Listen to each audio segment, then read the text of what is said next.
Et voilà les gars, c'était sûr et certain. C'était sûr que le Real allait réussir à renverser ce match. C'était sûr que le Real allait réussir à arracher la victoire les gars. Autant d'habitude. À chaque fois quand le Real est mené au score, je me dis, ah, peut-être qu'aujourd'hui, le Real peut perdre. Peut-être qu'aujourd'hui, le Real peut tomber. Mais là, dans ce match-là, je vous dis qu'il n'y avait rien à gratter, les gars. Je savais bien qu'il n'y avait rien à gratter. On sait que cette équipe de City, elle se prend des remontadas tous les week-ends. À chaque fois qu'elle joue un match, à chaque fois elle se prend une remontada. Contre Southampton, contre Brentford, contre Feyenoord. Même contre le PSG, ils se sont pris une remontada, les gars. Et vous avez vraiment cru que le Real Madrid n'allait pas revenir dans ce match? Vous avez vraiment cru que le Real n'allait pas gagner? C'est pour ça, les gars, je vous dis la vérité.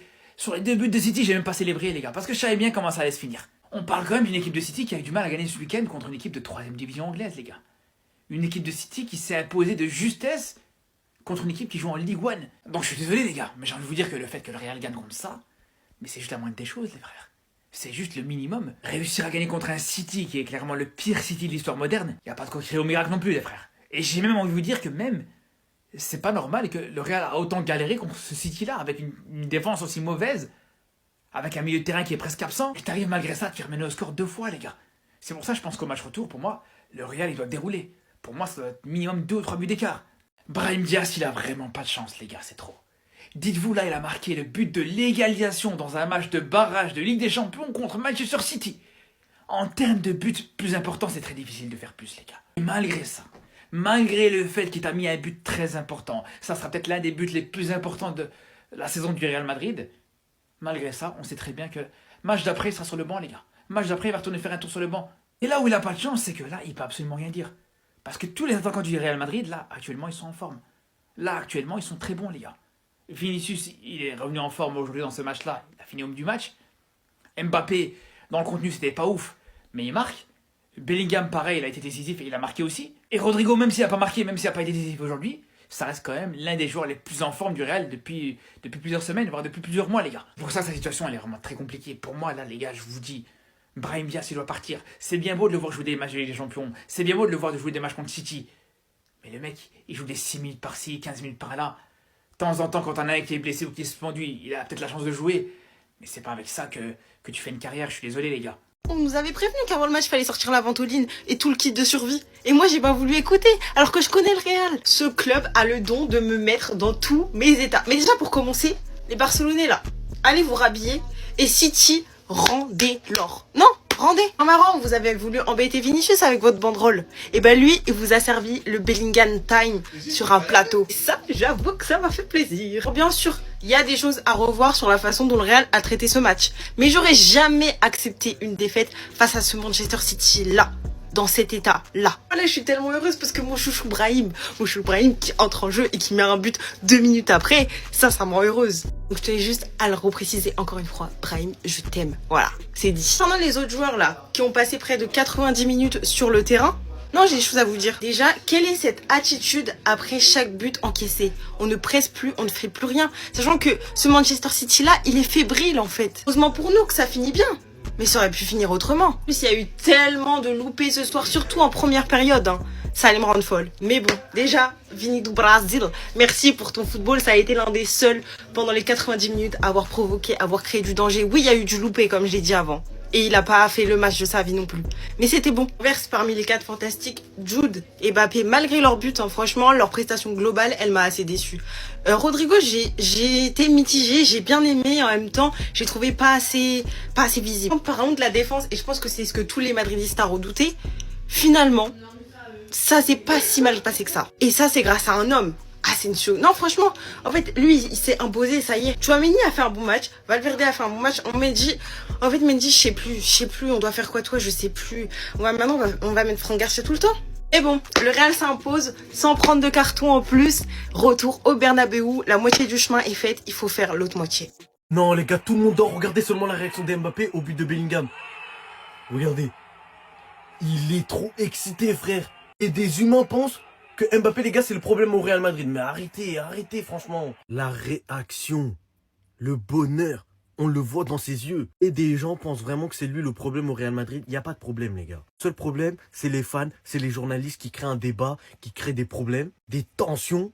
Parce que là, le frérot, il vit sa meilleure vie. Il a égalé le record de buts de Vinicius, les gars, sur une saison au Real Madrid, qui vient de prouver également que c'est l'un des meilleurs joueurs dans n'importe quel club. Il nous a fait un but, frérot. C'est quoi ce but? Regardez, c'est quoi ce but juste? Comment on peut oser critiquer la performance de Mbappé les gars hier, alors que le frérot, dans tous les matchs importants, il a toujours répondu présent. Bon, après, on peut pas nier les gars que Vinicius en Champions League, c'est une dinguerie. Wesh, le frérot, il réveille ses démons. Comment il a pu alors qu'on l'avait fichard? Ils ont fait un tifo à son effigie pour lui dire, bah, t'as pas eu ton ballon d'or, la saison où t'avais tout remporté. Là, Mbappé, il a un avenir. Et ça, on va y assister. Elle a vu, je suis trop content, 7h35, vas-y, on se pète les refs et... Ah. Frère Erling, respect. Au nom de Dieu, encore une fois, je vais devoir faire encore une vidéo sur toi. Mes respects. Voilà, mes respects, wesh. Contre Arsenal, on a pris 5-1. J'ai quand même fait une vidéo pour dire, moi, je vais partir à la guerre avec tous ceux qui s'opposent à lui. Parce qu'à chaque fois, vous nous expliquez par A plus B que Erling Haaland, il ne convient pas au jeu de Manchester City, alors que c'est ses coéquipiers qui sont nuls. Ils sont 0 pointés. Même avec le peu qu'il a, il arrive à bonifier le bail. Respectez-le, les gars, wesh. 48 matchs en LDC, 49 buts, mais... Vous voyez pas le ratio ou quoi, les gars? Toi et Gvardiol, vraiment, mes respects, les gars. Mes respects aujourd'hui. Vous avez respecté les supporters. Le reste, là, c'est pas la peine, wesh. C'est pas la peine, wesh. Gundogan, c'est pas la peine. Kovacic, c'est pas la peine. Bernardo Silva, c'est pas la peine. Tous ces joueurs-là, en plus, je les ai cités sur YouTube. J'ai dit, au nom de Dieu, faut même pas qu'ils rentrent sur le terrain, eux.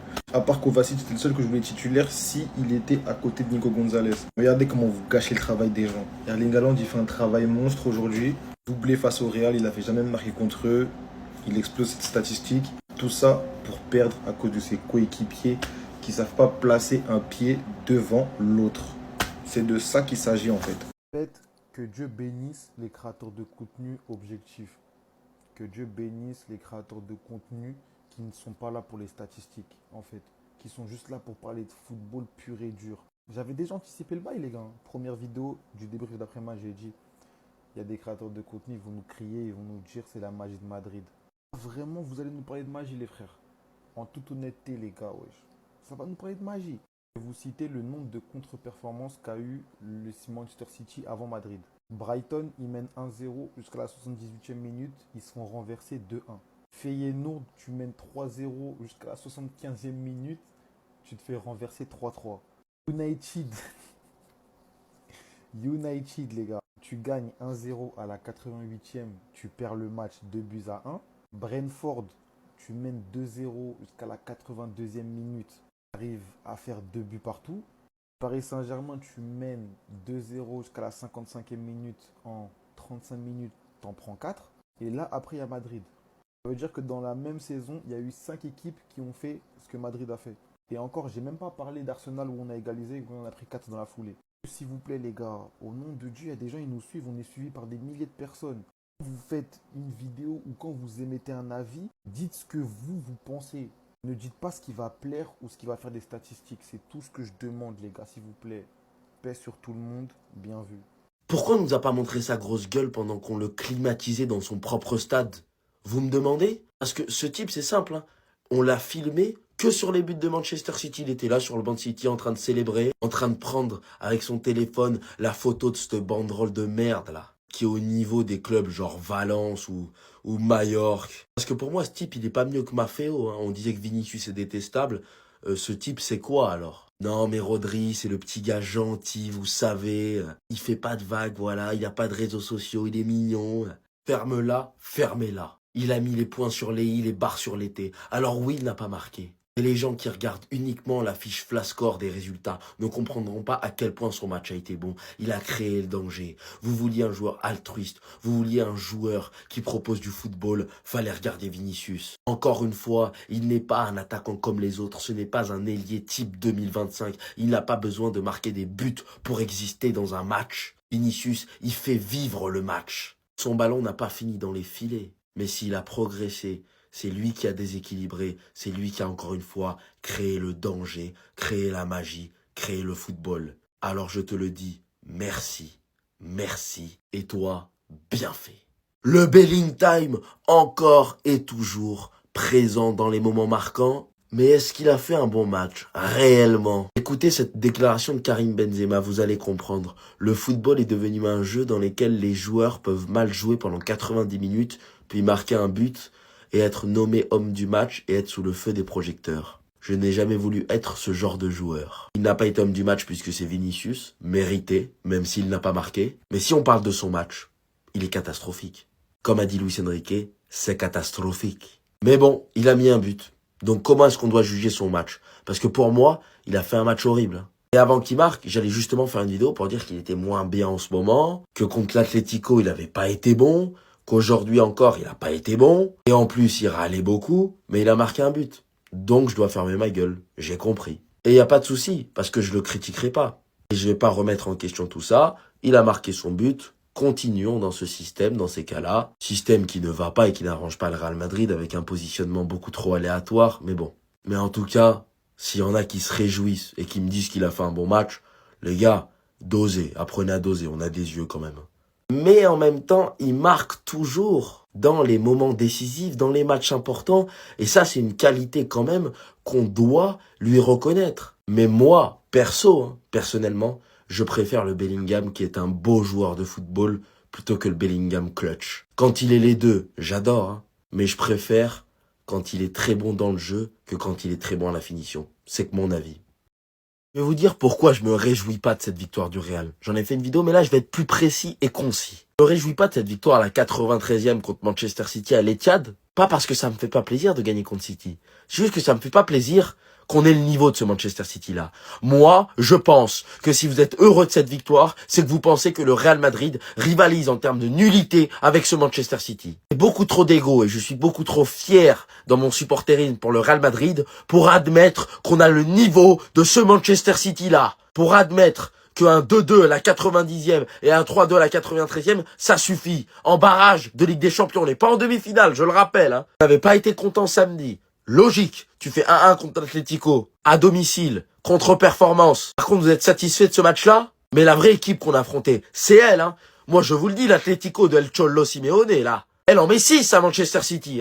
C'est largement une meilleure équipe, l'Atlético, dans tous les registres du jeu, offensivement, défensivement, de partout. L'équipe qu'on vient d'affronter ce soir, une équipe qui, je le rappelle, s'en prend 5 par tout le monde. Me dites pas c'était à l'Etihad, Tottenham, 15e de Première Ligue, a réussi à en mettre 4 à Manchester City à l'Etihad. Manchester City, qui joue la relégation, a réussi à battre 2 à Manchester City. C'est pas un exploit de battre City. C'est la moyenne. Si on devait avoir une note, ce serait 10, 11, allez, parce qu'on a marqué le but à la 96e. Ne me dites pas que c'est une grande victoire, que c'est un grand match, tout ça, Parce que c'est pas elles, les vraies équipes qu'on va affronter cette saison. Si tu veux gagner la Ligue des Champions, c'est pas en affrontant cette équipe de merde, parce que c'est une équipe de merde, il faut dire ce qui est. Il n'est même pas dans les 15, 20 meilleures équipes européennes. Et encore maintenant, on se demande même s'ils sont dans le top 50. Franchement, j'ai pas les mots pour lui. Déclaration d'Ancelotti juste avant le match. Guardiola, il a toujours essayé de nouvelles tactiques et d'innovations dans le football. Je le respecte beaucoup, c'est l'un des meilleurs, sinon le meilleur. C'est toujours un cauchemar de jouer contre lui. Il a ajouté, c'est toujours compliqué de préparer les matchs, en gros. Mais la question que j'ai envie de te poser, c'est t'as préparé quoi? Si c'est aussi dur que ça de jouer contre lui, il y a des analystes vidéo au Real qui sont payés pour regarder les matchs de Manchester City, parce que c'est pas compliqué, Leyton Orient l'ont fait, Bournemouth, Southampton, Tottenham, United, Arsenal, Liverpool, la Juve, le PSG. C'est simple. Contre Manchester City, tu presses, tu gagnes. Tu presses, tu marques. On presse 15 minutes, on se prend un but, on arrête de presser. Je veux bien que ce soit compliqué de préparer les matchs contre Guardiola, mais ça, il n'y a pas besoin d'avoir master la Science of Tactic Football Institution. Je viens de l'inventer, oui. Mais en tout cas, il n'y a pas besoin d'avoir étudié dans cette université imaginaire pour savoir que contre Manchester City en 2025-2024, tu presses.